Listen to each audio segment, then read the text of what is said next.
Beda mana sekarang, orang tua yang lagi duduk, temannya datang disuruh bangun orang tuanya. Pak, bangun Pak, teman saya datang nih Pak. Bapaknya lagi duduk, emaknya lagi duduk, disuruh bangun karena lebih mendahulukan temannya. Yo, ada yang begitu? Pernah? Banyak. Jangan-jangan ente pernah.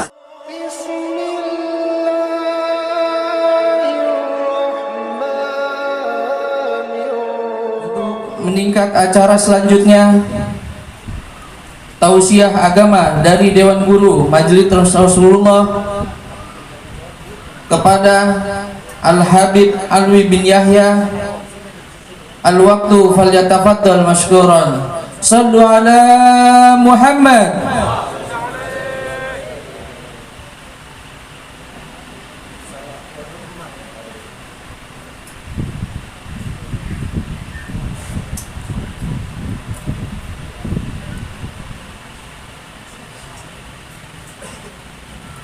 Assalamualaikum warahmatullahi wabarakatuh.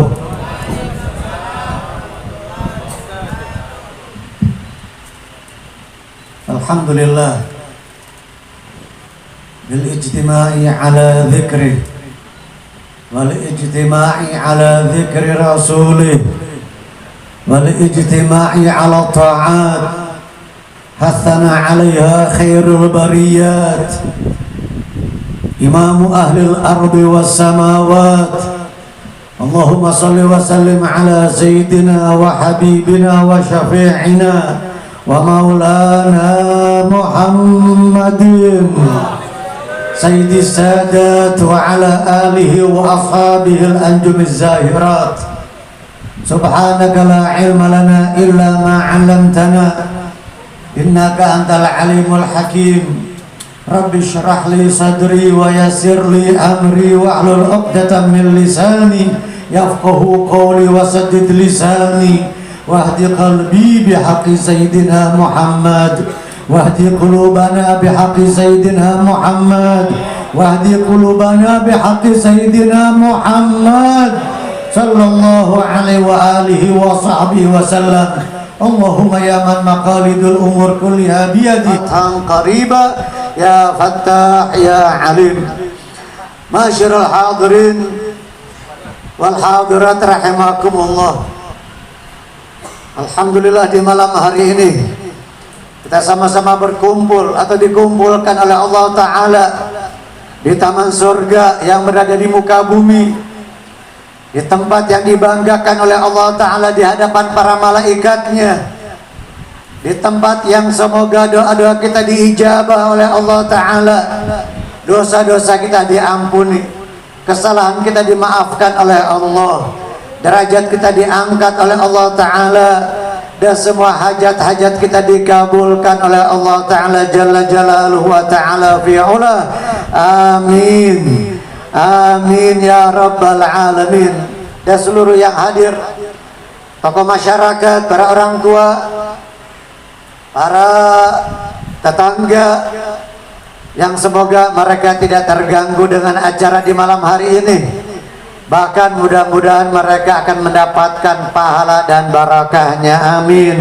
Amin ya rabbal alamin. Segenap pengurus Majelis Rasulullah sallallahu alaihi wasallam, semua kru, tim, hadrah, dan seluruhnya yang hadir dari jamaah Majelis Rasulullah sallallahu alaihi wasallam, baik yang ada di hadapan kita ini maupun yang ada di belakang sana, atau mungkin ada di musalla khairul ummah, tanpa terkecuali kita panjatkan doa kepada Allah Ta'ala, kita husnudzon, berprasangka baik kepada Allah. Tidak bangun dari majelis ini, kita tidak selesai bubar dari majelis ini, melainkan Allah Ta'ala bersihkan segala dosa dan kesalahan kita. Allah Ta'ala kabulkan segala hajat-hajat kita, hajat agama, hajat di dunia, hajat kita kelak di alam barzakh, hajat keinginan-keinginan kita kelak di akhirat, dikumpulkan bersama baginda Nabi Muhammad sallallahu alaihi wa alihi wasallam. Hadirin hadirat rahimakumullah. Malam hari ini kembali Majelis Rasulullah atau MR dengan bekerja sama dengan Musalla Khairul Ummah mengadakan peringatan Maulid Nabi. Walaupun kita sudah berada di bulan Jumadil Ula, Rabiul Awal sudah berlalu, Rabiul Tsani udah lewat juga. Ini Jumadil Ula, Jumadil Tsaniyah, lalu masuk Rajab, bulan istighfar, masuk Sya'ban, bulan kita memperbanyak salawat kepada Rasulullah, masuk bulan Ramadan, dan seterusnya. Tentu tidak masalah, tidak bersalah, bahkan selalu baik, selalu indah, cocok di mana saja.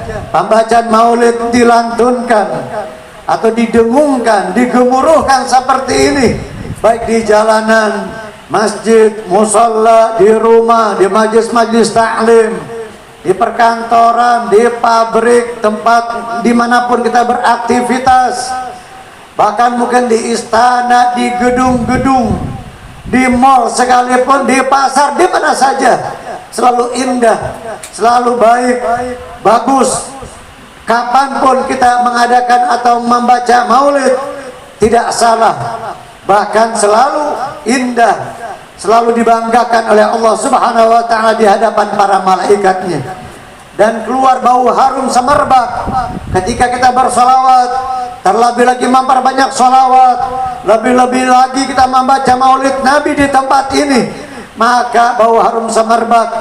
Bukan hanya bau bukhur, ini gahru, ini yang kita bisa cium, ini yang bisa kita rasakan, dijangkau oleh panca indera kita.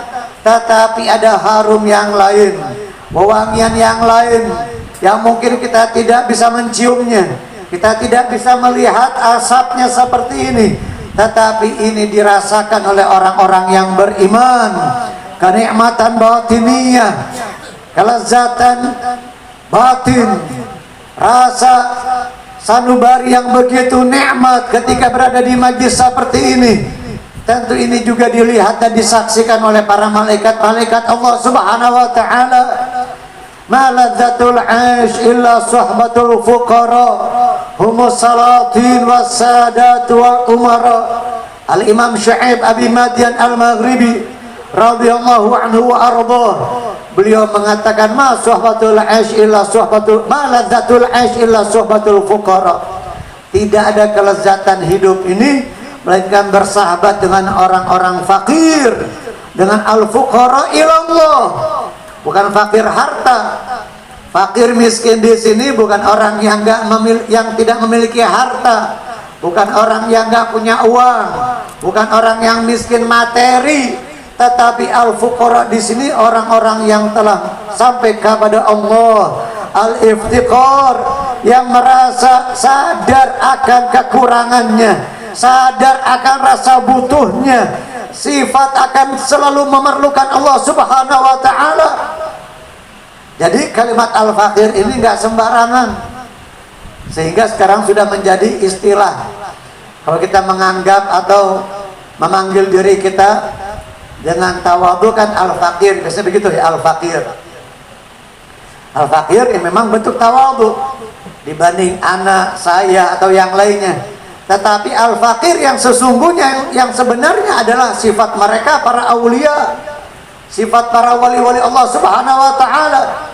Kita ini belum pantas dan belum memahami makna al-faqr ilallah atau al-iftiqar ilallah. Seperti doa yang sering dikumandangkan, yang sering dibaca oleh Sayyidil Habib Umar bin Hafidh. Beliau sering mengatakan dan berdoa, Allahumma inni as'aluka sidqal iftiqari ilaih wa dawamal hudur ma'ak ma'adabin kamil fi lutfin wa afiyah. Allahumma inni as'aluka sidqal iftiqar ilaik, ya Allah, aku memohon kepadamu kesungguhan al-iftiqar, makna yang sebenarnya, makna yang sejati. Apa itu al-iftiqar ilallah? Beliau memohon kepada Allah Subhanahu wa ta'ala kesungguhan makna al-iftiqar, merasa butuh, merasa memerlukan setiap saat kepada Allah Subhanahu wa ta'ala.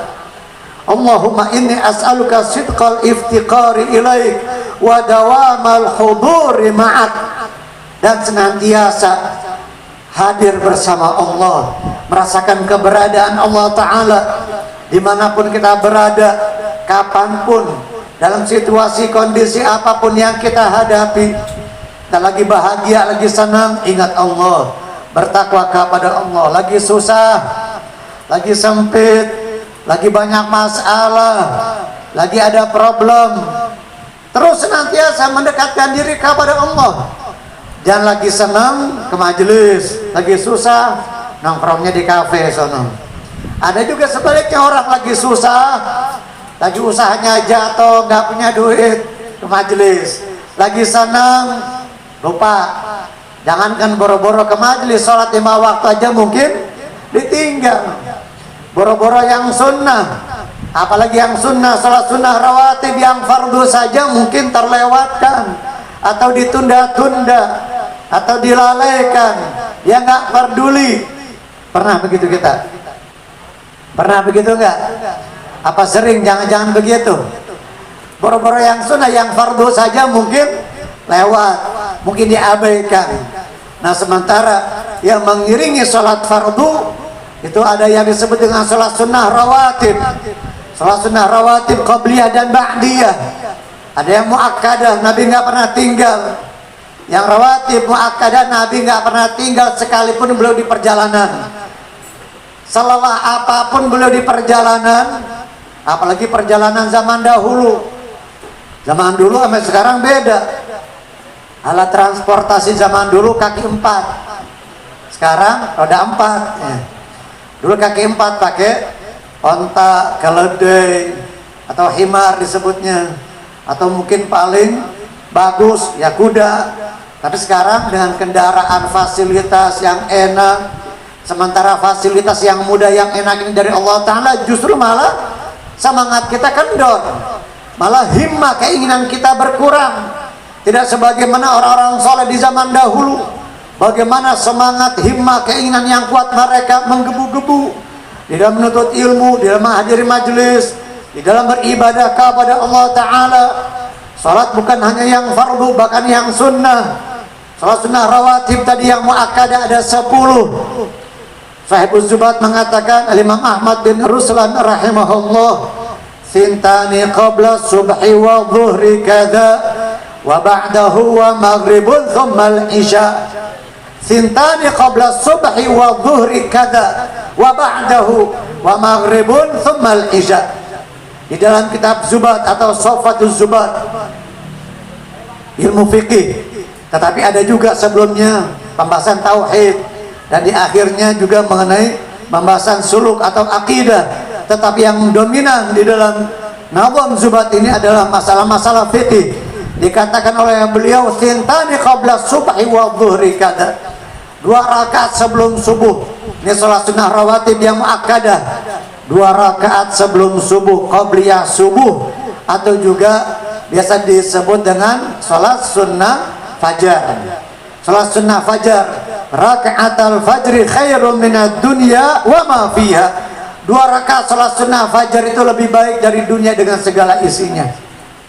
Raka'atul fajri khairum minad dunya wa ma fiha. 2 rakaat salat sunnah fajar lebih baik dari dunia dengan segala isinya. Di dunia ada apaan? Ada apaan aja itu di dunia? Emasnya, berliannya, intan, mutiara, dolar, rupiah, pound sterling, apalagi euro, real, dinar, dirham, dinar, din dan nar. Din dan nar. Kenapa disebut dinar? Jika seseorang mencarinya dengan cara yang benar, dengan cara yang dibenarkan oleh syariat, maka baginya din, dia menjalankan agamanya dengan benar, dan dia infakkan di jalan Allah Ta'ala, maka dinnya bagus, agamanya bagus.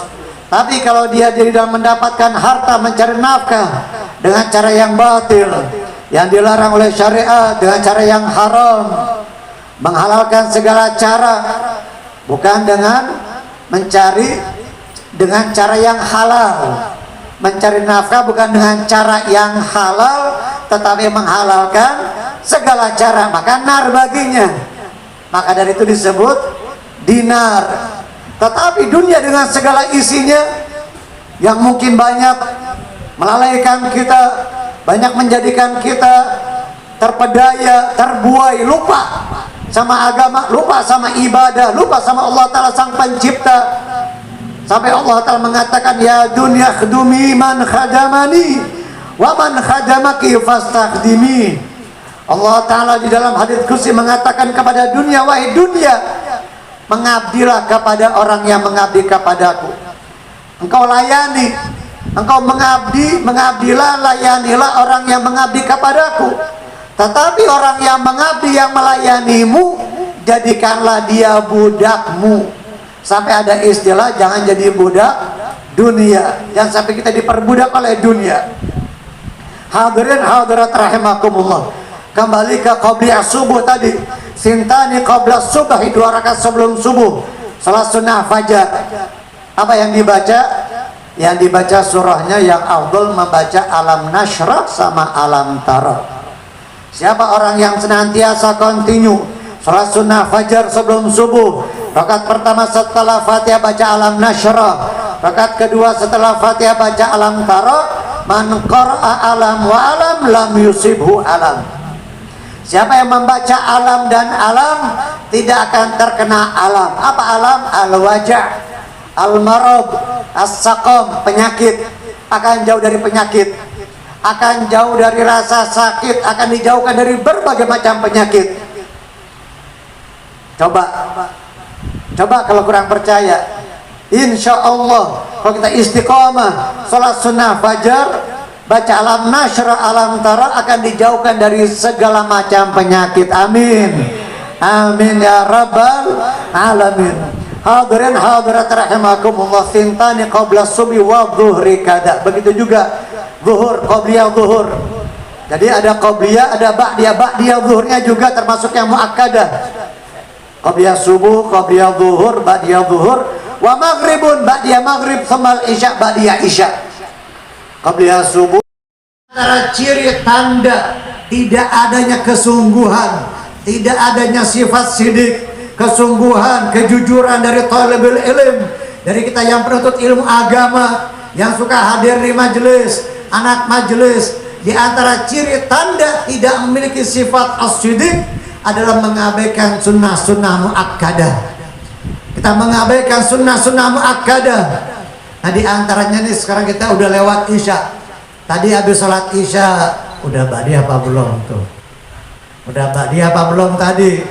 Lupa. Kalau belum, nanti kita sholat ba'diyah sebelum tidur, atau ba'da naum, setelah bangun tidur masih ada waktu sebelum subuh, kita sholat ba'diyah. Kemudian sholat witir, tutup dengan sholat witir. Ij'alu akhira sholatikum bil laili witra, kata Rasulullah. Jadikanlah penutup sholat malam kalian, jadikanlah penutup sholat di malam hari kalian adalah dengan sholat witir. Para sahabat berbeda. Ada yang mereka sholat witirnya sebelum tidur, ada yang sholat witirnya setelah bangun dari tidur. Jadi sebelum witir mereka sholat ini, sholat anu banyak, setelah itu ditutup dengan sholat witir. Karena afdalnya sholat witir itu menjadi sholat penutup di waktu malam bagian sahabat sebelum tidur. Apalagi model-model kita nih yang biasa bangunnya udah adzan subuh atau menjelang subuh 5 menit, 10 menit. Kecuali yang biasa bangun 1 jam, setengah jam, 1 jam sebelum subuh, bisa sholat witir, nggak apa-apa, nggak masalah. Tapi bagi kita yang khawatir nanti bangunnya udah mendekati subuh, apalagi udah adzan subuh, maka witirnya sekarang sebelum tidur. Witirnya sebelum tidur, setelah ba'diyah sholat witir. Sholat witir berapa rakaat? 1, 3, 5, 7, 9, dan 11. Tapi bagi orang yang tiap malam 1 aja, tiap malam 1 rakaat makruh kata para ulama. Tiap malam cuma 1 doang, 1 rakaat doang, nggak pernah 3, nggak pernah 5. Emang ganjil juga sih 1, tapi nggak pernah nambah 3, 5, 7, 9, apalagi 11. 1 aja tiap malam itu makruh. Hadirin hadirat rahimakumullah, sintani qabla subhi wa dhuhri kada wa ba'dahu wa maghribun thumma al-isya. Jadi qabliyah zuhur ada juga yang bukan muakkadahnya, ya ghairu muakkadah. Ba'diyah zuhur juga ada yang bukan muakkadahnya. Qabliyah asar 4 rakaat, qabliyah maghrib bukan muakkadah juga, dan qabliyah isya juga bukan muakkadah. Nah, qabliyah zuhur yang muakkadah 2, yang bukan muakkadahnya 2, jadi 4. Makanya para ulama, orang-orang soleh, mereka sholat qabliyah zuhur 4 rakaat, ba'diyahnya juga 4 rakaat, termasuk tadi hari Jumat qabliyah Jumat juga 4 rakaat. Mau langsung 4 rakaat dengan 1 salam, rakaat kedua bangun, ketiga bangun, keempat baru tasyahud atau tahiyat, atau boleh dipisah 2-2 juga boleh. Mau 2-2 rakaat atau langsung 4 rakaat dengan 1 tasyahud, rakaat kedua jadi bangun, nggak pakai tasyahud atau tahiyat. Nah, ini hal-hal yang harus kita perhatikan. Hadirin hadirat rahimakumullah. Nah, sholat merupakan hal yang terbaik. Silahkan kita mau memperbanyak daripada sholat-sholat sunnah, atau kita mau mengurangi. Kalau kita bersungguh-sungguh ingin menggapai ridha Allah Ta'ala, tentu semua itu akan kita laksanakan insya Allah dengan semampu kita. Apalagi ini pulang majlis habis hadir majlis biasanya semangat, tapi kalau udah lama nggak hadir ke majlis biasanya kendor. Betul Pak? Betul banget ya. Coba lama gak ke majlis, boro-boro sholat sunnah rawatib, mungkin duha, mungkin witirnya aja gak semangat, malas, kendor. Tapi yang sering hadir ke majlis, sering hadir kumpul sama orang soleh, bergaul dengan orang-orang soleh, bergaul dengan orang-orang yang berilmu, yang soleh, yang khusyuk kepada Allah, itu akan memotivasi, akan memberikan semangat di dalam diri kita untuk berbuat seperti mereka. Makanya dalam urusan agama kita harus melihat ke atas, melihat kepada orang yang lebih unggul dalam urusan agama nih. Urusan dunia melihat ke bawah. Jangan kita melihat kepada orang yang di banyak bagian materinya, melihat orang yang lebih sukses urusan duniawiyahnya, tetapi melihat ke bawah yang lebih miskin, yang lebih fakir dari kita, yang tidak punya, yang lebih sengsara kehidupannya daripada kita, sehingga kita bersyukur kepada Allah Subhanahu wa Ta'ala. Tapi dalam urusan agama kita jangan melihat kepada orang yang lebih sedikit ibadahnya. Saya mah alhamdulillah masih mending. Saya mah masih mending. 5 waktu si Anu temuan saya sholat cuma maghrib doang. Maghrib doang sholatnya, yang 4 kagak. Teman saya sholatnya itu cuma Jumat doang, Jumatan doang. Tiap hari kagak pernah sholat. Jangan lihat ke bawah, jangan melihat kepada orang yang lebih sedikit ibadah dan amal solehnya, tetapi melihat ke atas yang menjadikan kita tambah semangat dan tambah banyak ibadah serta amal soleh kita di sisi Allah Subhanahu wa Ta'ala. Amin ya rabbal alamin. Alhamdulillah di malam hari ini guru-guru kita hadir, pengurus Musalla Khairul Ummah, dan juga guru-guru kita dimanapun kita tinggal, kita berada. Sempatkan waktu untuk hadir di majelis mereka, bersyukur kepada Allah atas karunia limpahan nikmat dari Allah Ta'ala. Semata-mata itu karunia dari Allah. Kita bisa hadir di majelis, datang ke majelis bukan karena kita mampu, bukan karena mengandalkan kesehatan kita, bukan karena saya punya motor, saya ada mobil, saya ada kendaraan, saya punya uang, saya punya duit nih, tetapi itu semua adalah anugerah dari Allah. Maka syukurilah nikmat ini dan sadar itu semua nikmat dari Allah. Wa ma bikum min ni'matin fa minallah.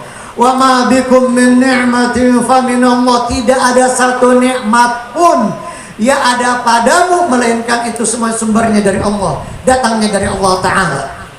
Baik, taufik untuk kita hadir ke majelis, diberikan kemudahan, diarahkan oleh Allah Ta'ala ke tempat yang mulia seperti ini. Ini anugerah dari Allah Ta'ala, nikmat dari Allah Ta'ala yang harus kita syukuri.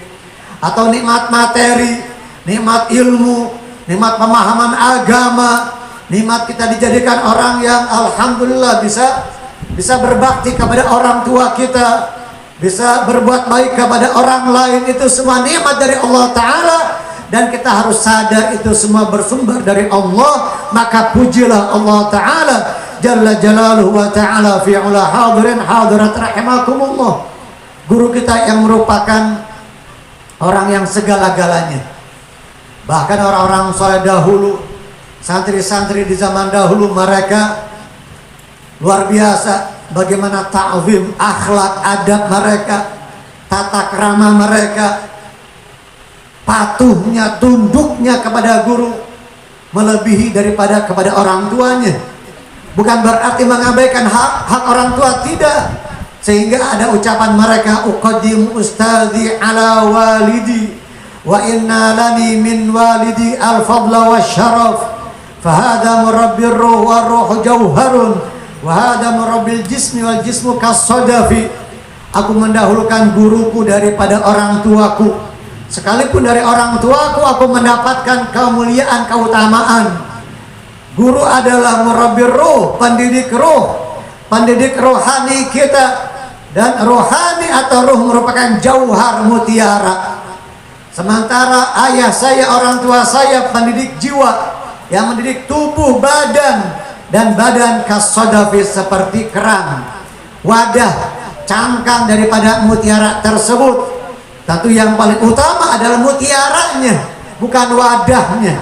Sehingga ada di antara mereka kalau mau pergi ke rumah gurunya, mereka sedekah dengan tujuan, dan mereka berniat, ya Allah, saya bersedekah dan engkau perlihatkan kepadaku aib guruku. Kalau saja guruku memiliki aib, sesuatu yang tidak bagus, perbuatan yang tercela, ya Allah, tutupilah aib daripada guruku. Tetapi orang-orang soleh dahulu, mereka tidak memiliki sifat yang tercela, melainkan aibnya itu mungkin hanya kekurangan-kekurangan yang sedikit, yang tidak mengurangi kemuliaan mereka, yang tidak mengurangi kemuliaan mereka di sisi Allah Subhanahu wa Ta'ala. Mereka bersedekah dengan tujuan semoga Allah Ta'ala tutupi dan tidak memperlihatkan aib guruku kepadaku. Bagaimana khidmah mereka kepada gurunya, kepada orang tuanya pun demikian. Kepada orang tua, bahkan Allah Subhanahu wa Ta'ala menggandengkan perintah kita bersyukur kepada orang tua setelah bersyukur kepada Allah. Anishkurli wali walidaik ilayyal masir. Wa idh qala Luqmanu libnihi wa huwa ya'idhu ya bunayya la tusyrik billah inna syirka la zulmun 'adzim. Wa wasaynal insana biwalidayhi hamalatu ummuhu wahnan 'ala wahnin wa fisalu fi 'amain anishkurli wali walidayk. Anishkurli wali walidayk, bersyukurlah kepadaku, kata Allah, dan kepada kedua orang tuamu. Sayyidina Abdullah bin Abbas radhiyallahu anhuma, beliau mengatakan tidak akan diterima oleh Allah Ta'ala ungkapan syukur kita kepada Allah jika kita tidak bersyukur kepada kedua orang tua kita. Sebagaimana ati'ullah wa ati'ur rasul, taatlah kepada Allah dan kepada Rasul. Orang yang hanya taat kepada Allah dan tidak taat kepada Rasulullah tidak diterima oleh Allah Ta'ala. Begitu juga aqimus salata wa atuz zakah, dirikanlah salat dan tunaikanlah zakat.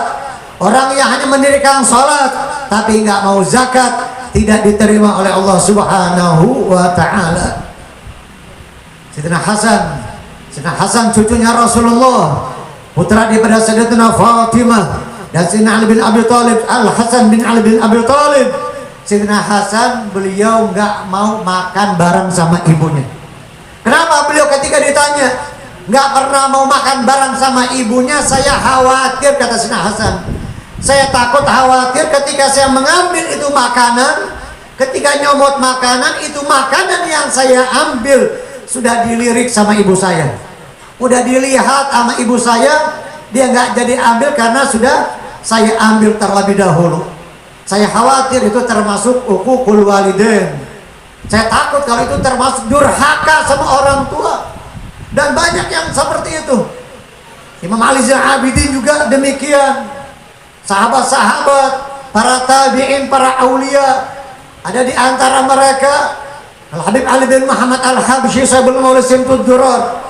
Beliau mengatakan, selama ibu saya ada, saya nggak pernah saya memiliki harta sedikit pun. Saya nggak pernah merasa punya apa-apa. Semua yang ada saya ini semuanya milik orang tua saya, milik ibu saya.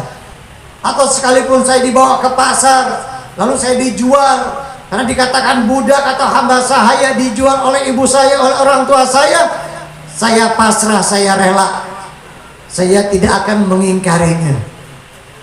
Allah subhanallah. Bagaimana adab mereka orang-orang soleh terlebih dahulu yang dahulu ini kepada orang tuanya.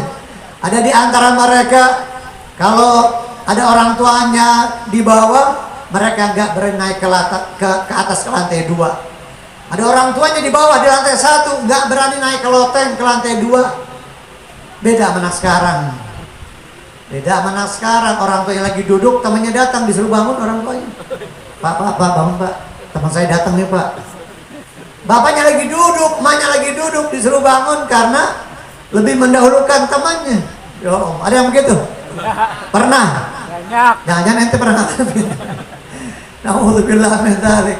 Bagaimana adab mereka kepada orang tua, kepada gurunya, dan ini merupakan hak mereka, sehingga apapun yang kita miliki ini milik orang tua kita. Anta wa malu kali abik, kata Rasulullah. Anta wa malu kali abik. Kamu dan dirimu dan hartamu milik orang tuamu, milik ayahmu. Dikatakan oleh para ulama, ibu lebih berhak. Kalau kita memberikan hadiah atau nafkah, lebih utama ke ibu, lebih mengutamakan ibu. Tapi dalam urusan taat kepada perintah, kita mendahulukan ayah. Yuqaddamul ab, ayah didahulukan kalau urusan taat sama perintahnya. Urusan taat sama perintah maka dahulukan ayah. Tetapi kalau memberikan nafkah, hadiah atau yang lainnya, kita lebih mendahulukan ibu. Bahkan ada orang yang datang kepada Rasulullah Sallallahu Alaihi Wasallam ingin berjihad, maka Nabi mengatakan, apakah kedua orang tuamu masih ada? Ayah ibumu masih ada? Iya ya Rasulullah, masih ada. Maka kamu sudah minta izin kepada keduanya? Belum. Kamu kembali kepada kedua orang tuamu, minta izin. Kalau dia mengizinkan, kamu silakan berjihad, peperangan, hadir peperangan. Tapi kalau tidak, maka berbaktilah kepada keduanya, karena berbakti kepada keduanya lebih utama daripada jihad. Ada yang minta dibaiat kepada Rasulullah, hadir datang dari Yaman ke Madinah, ingin dibaiat oleh Rasulullah Sallallahu Alaihi Wasallam. Lalu Nabi mengatakan, apakah kamu sudah minta izin kepada kedua orang tuamu? Dan orang tuamu masih ada? Masih ada ya Rasulullah. Kamu sudah minta izin belum? Balik lagi. Disuruh balik lagi. Disuruh balik. Nah, ke majelis gimana nih? Izin gak sama orang tua? Orang tuanya masih ada, ya izin. Izin, harus izin sama orang tua, sama bapak ibu kita kalau kita mau hadir ke majelis. Tapi kalau biasa dia sudah memberikan izin dan gak ada orang tua yang menolak ya, yang melarang, kecuali orang tua yang geblek banget kali. Tapi paling geblek-geblek orang tua kalau ke majelis pasti dikasih. Serusak apapun, sejelek apapun perangai orang tua, walaupun dia kagak soleh orang tuanya, tapi kalau anaknya mau ke majelis, insya Allah bakal dikasih. Kecuali kalau ke tempat yang lain, main, nongkrong, mungkin gak dikasih. Tapi kalau ke majelis, insya Allah dikasih. Nah, termasuk perempuan juga harus izin sama suami. Sama suami harus izin. Ada kalanya saya pernah dengar, kadang ada perempuan katanya dia suka nggak pernah, jarang izin, jarang dia minta izin sama suaminya kalau hadir ke majelis. Nggak boleh itu, harus minta izin. Tapi si suami kalau istrinya minta izin hadir ke majelis untuk nuntut ilmu, ya harus dikasih. Kecuali dia bisa ngajarin sendiri. Si suaminya dia bisa mengajarkan sendiri, baru dia ajarin sendiri. Tapi si suami nggak bisa ngajarin agama, nggak bisa ngajarin Quran, nggak bisa ngajarin fikih, nggak bisa ngajarin tentang masalah taharah, bab bersuci, dari mulai masalah air, berwudu, tayamum dan sebagainya, masalah haid, nifas nggak ngerti, masalah sholat juga nggak ngerti. Suaminya nggak bisa ngajarin, ya suruh belajar, suruh istrinya belajar, tuntun, atau suruh dia belajar hadir ke majelis taklim, menemui ustadzah, atau mungkin di masjid ada ustadz dengan satir, dengan adab-adab yang disampaikan di majelis tersebut, maka harus diberikan izin oleh suaminya. Dan juga ketika di kampung kita tidak ada ustadz, tidak ada majelis taklim, maka kita harus pergi sekalipun kita keluar dari kampung kita atau keluar dari daerah kita, bahkan keluar dari kota kita. Man lam yajid mu'alliman falyarhali. Di dalam kitab Zubat dikatakan man lam yajid mu'alliman falyarhali. Ketika dia tidak menemukan mu'allim, guru di kampungnya, maka silahkan dia pergi. Silahkan dia pergi. Orang dulu nyebutnya pelesiran ya. Orang Betawi dulu, dia pelesiran, merantau. Merantaunya jangan untuk dagang doang, untuk cari duit, cari nafkah, merantau. Tapi jarang di antara kita yang merantau untuk menuntut ilmu, merantau ke tempat yang jauh untuk mendapatkan ilmu agama, untuk mendatangi seorang guru, untuk kita mendatangi seorang ulama, untuk kita mendapatkan ilmu agama, mendapatkan bimbingan mereka. Wa man lam yajid mu'alliman falyarhali. Siapa yang tidak mendapatkan mu'allim di kampungnya, maka silakan dia keluar. Tapi alhamdulillah sekarang ini banyak di mana-mana, apalagi di Jakarta, bahkan di kampung kita saja mungkin. Kalau kita mau hadir di majelis, tinggal kita mau apa enggak. Kita cari waktu jam berapa saja, insya Allah ada di Jakarta ini. Kita mau cari pengajian yang ba'da subuh ada, di waktu duha ada, pengajian yang ba'da zuhur ada, ba'da asar ada, ba'da maghrib apalagi banyak banget, ba'da isya juga banyak banget di mana-mana pengajian. Tinggal kita mau apa enggak, jadi masalah. Sampai di mana semangat himmah kita untuk mencari ridha Allah. Mereka salatin, para sultan yang sesungguhnya, mereka sultan yang sebenarnya, mereka para pemimpin yang sejati, yang sesungguhnya, dan mereka adalah para pemimpin-pemimpin yang sebenarnya. Humus salatin wassadatu wal umara. Yang fakir, sekali lagi bukan fakir harta, bukan miskin harta, tetapi orang yang al-faqir ilallah. Ma fil wujudi wala fil kauni min ahadin illa faqirun li fadlil wahidil ahadi, kata al-Imamul Haddad. Tidak ada di alam semesta ini melainkan semuanya merasa fakir, butuh kepada Allah. Allah Ta'ala, semakin kita merasa butuh, semakin dicintai oleh Allah, semakin disayang, semakin diperhatikan oleh Allah Ta'ala. Semakin kita banyak minta, semakin dicintai oleh Allah, semakin senang Allah Ta'ala. Beda sama manusia, sekali kita minta 2-3 kali kesananya dia merengut, kesananya dia nggak ngasih. Tapi Allah Ta'ala, la tas'alanna bani adam hajatan wasalil ladhi abwabuhu la tuhjabu, kata Imam Syafi'i. Allahu yaghdabu in tarakta su'alahu wa bani adam hina yus'alu yaghdabu. Al-Imam Muhammad bin Idris Asy-Syafi'i lahir tahun 150 Hijriyah, dan di tahun itu pula wafatnya Imam Abu Hanifah. Jadi tahun 150 Hijriyah tuh tahun pegong 150 Hijriyah, matal imam wa wulidal imam. Meninggal seorang imam besar dan lahirnya juga seorang imam besar. Imam Nu'man bin Thabit, Imam Abu Hanifah, Imam Nu'man bin Thabit, wa Syafi'i wa Malikun wa Nu'man wa Ahmad bin Hanbalin wa Sufyan Ats-Tsauri. Ada juga Imam Sufyan ibn Uyainah. Di dalam kitab Zubat dikatakan wa Syafi'i wa Malikun wa Nu'man. Imam Syafi'i, Imam Malik bin Anas, dan Imam Nu'man. Imam Nu'man adalah Imam Abu Hanifah. Wa Ahmad bin Hanbalin, Imam Ahmad bin Hanbal. Wa Ahmad bin Hanbalin wa Sufyan, Imam Sufyan Ats-Tsauri. Nah, Imam Syafi'i lahir tahun 150 Hijriah di Gaza.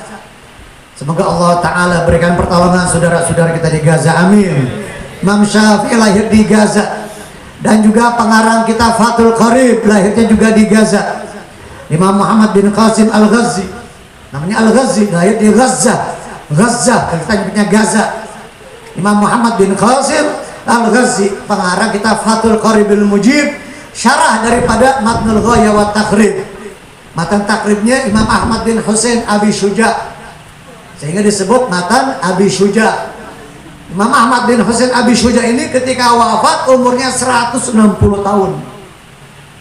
Panjang, Muammar. Muammar itu orang yang dipanjangkan umurnya. Bukan Qori, Muammar Zeta. Itu juga panjang umurnya, mudah-mudahan panjang umur kayak Muammar Zeta. Muammar arti orang yang dipanjangkan umurnya. Imam Ahmad bin Husain Abi Syuja, pengarang kitab Matan Ghaya wa Taqrib, usianya waktu wafat 160 tahun. Yang mensyarahkan kitab Matan Taqrib banyak, diantaranya Imam Imam Muhammad bin Qasim Al-Ghazi yang lahir di Gaza. Imam Syafi'i juga lahir di Gaza, wafat di Mesir. Wafatnya di Mesir, makamnya di Mesir. Semoga kita bisa berziarah, amin. Amin ya rabbal alamin. Di atas makam Imam Syafi'i, di atas gubahnya tuh ada perahu. Ada perahu. Ini bukan perahu beneran, kecil gitu ya, kayak maket. Itu perahu. Apa maksudnya kok ada perahu di atas gubah makam Imam Syafi'i? Biar mereka tahu, biar orang-orang tahu. Perahu itu kan biasanya di laut ya.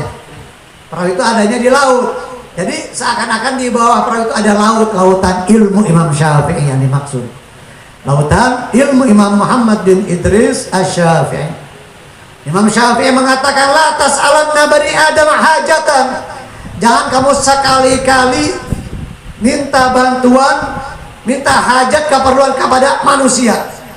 Wasalil ladzi abwabuhu la tuhjabu. Mintalah kepada Allah Ta'ala yang pintunya nggak pernah ditutup, nggak pernah dihijab. Wasalil ladzi abwabuhu la tuhjabu. Sal atau is'al sama artinya. Sa'ala yas'alu, fil amarnya bisa sal, bisa juga is'al. Wasalil ladzi abwabuhu la tuhjabu. Mintalah kepada zat yang pintunya nggak pernah ditutup. Rumah kita ditutup kalau malam. Ada orang dermawan, wah si anu dermawan banget. Coba pernah ditutup nggak rumahnya? Suka ditutup nggak rumahnya? Apa ngablak terus? Ya ditutup sekali-kali. Masa ngablak terus ya? Termaling masuk akhirnya.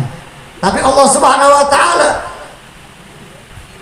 pintu anugerahnya, pintu ampunannya, pintu kedermawanannya, pintu kebaikannya, pintu rizkinya, pintu taubatnya nggak pernah tertutup. Kecuali nanti ketika matahari sudah terbit di sebelah barat, baru pintu taubat ditutup. Pintu taubat ditutup ketika matahari terbit di arah barat. Menerima taubat seorang hamba selama rohnya belum sampai di tenggorokan atau di kerongkongan. Selama rohnya masih belum sampai di tenggorokan, seperti Fir'aun udah di tenggorokan, makanya Allah Ta'ala nggak terima taubatnya. Al-ana wa qad asaita qablu. Sekarang nyatain taubat wahai Fir'aun, sementara kamu sudah bermaksiat sebelumnya, bahkan ngaku Tuhan. Maka di malam hari ini kita bertaubat kepada Allah Subhanahu Wa Taala. Kita memohon ampun kepada Allah Ta'ala. Kita memohon ampun dari segala dosa yang pernah kita perbuat, baik sengaja maupun tidak disengaja. Semoga Allah Ta'ala berikan kesehatan kepada kita semua yang hadir di malam hari ini, terutama Al-Fakir juga. Saya juga sedang kurang sehat sebenarnya nih, lagi kurang sehat. Semoga Allah Ta'ala berikan kesehatan kepada kita semua yang hadir di malam hari ini, amin. Dan para tetangga, la ilaika bihabibika ya Rasulullah, tawassalna ilaika bihabibika ya Allah, bihabibika Sayyidina Muhammad sallallahu alaihi wa alihi wasallam. Ya Allah, ya Rabb, kami memohon kepadamu dengan pangkat kemuliaan baginda Nabi Muhammad, kekasihmu yang termulia, kekasihmu yang paling sempurna ya Allah, baginda Nabi kami Muhammad, kekasih kami Nabi Muhammad.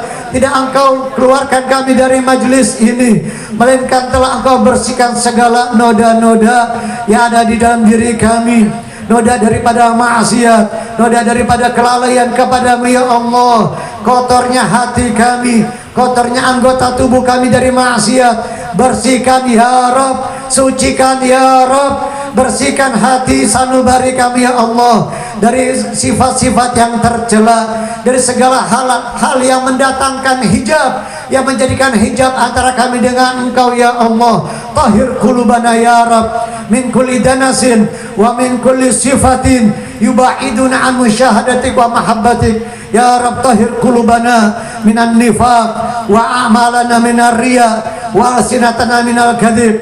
Ya Maulana ya Mujib, ya Allah, Allahumma inna nas'aluka sidqal iftiqari ilaik wa dawamal hudur ma'adabin kamil fi lutfin wa afiyah. Allahumma inna nas'aluka sihatan fi taqwa ya Allah.